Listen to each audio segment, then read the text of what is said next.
Jaci was a successful United States immigration attorney. However, life tested her with deeply shaking events.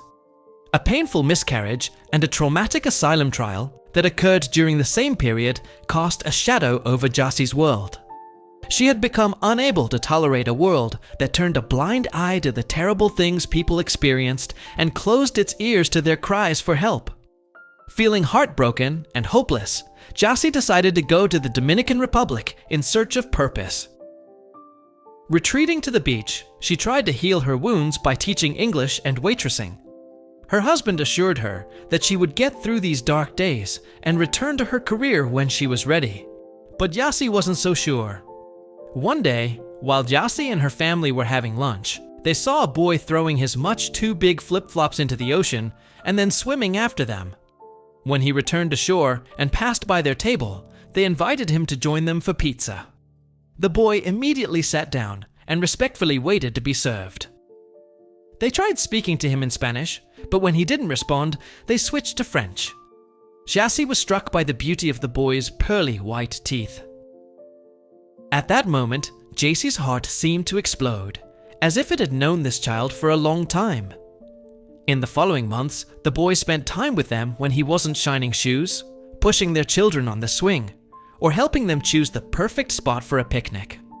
Jaci's family usually spoke English, but the boy's native language was Haitian Creole, so they communicated using a mixture of Spanish, French, and charades.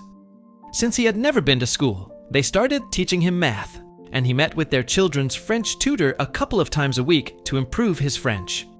One day, the boy's mother arrived at her doorstep with a small garbage bag of clothes and a toothbrush, asking her to take him in and guide him to become a man with a future.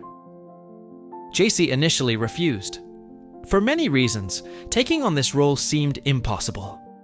But her heart had already said, yes.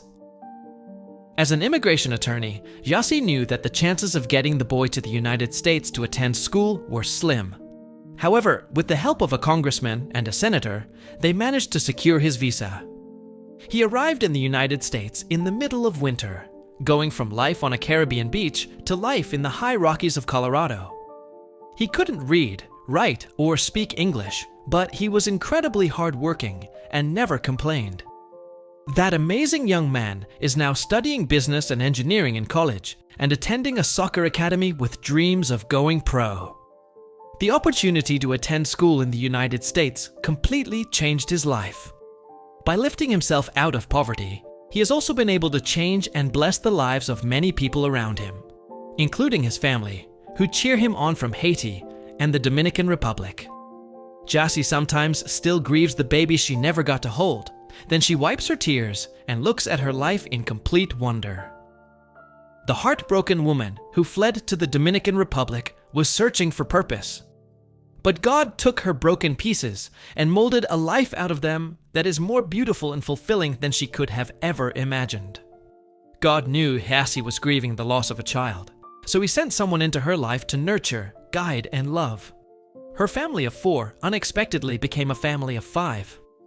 God also knew she was doubting her career and purpose in life, so he gave her a seemingly impossible case to win, and then placed people in her life to help ensure success. This experience proved her husband right and inspired Jaci to return to practicing immigration law. They now live in France, near Geneva, expanding their US-based law office into Europe and focusing on human rights, global mobility, and immigration law, her childhood dream. Their firm works with clients around the world who want to move to the United States or Europe for business or personal reasons. They also recently prepared their first human rights complaint with the United Nations. The world may close its eyes when people ask for help, but they actively try to keep theirs wide open and help wherever and whenever they can. I hope Jaci's story gives you hope. You may feel like your world has been shattered, but perhaps it's actually being pieced back together. I pray that you find the strength deep within yourself to get through this terrible time, knowing that God is taking your broken pieces and crafting something bigger, brighter, and more beautiful than you can even imagine.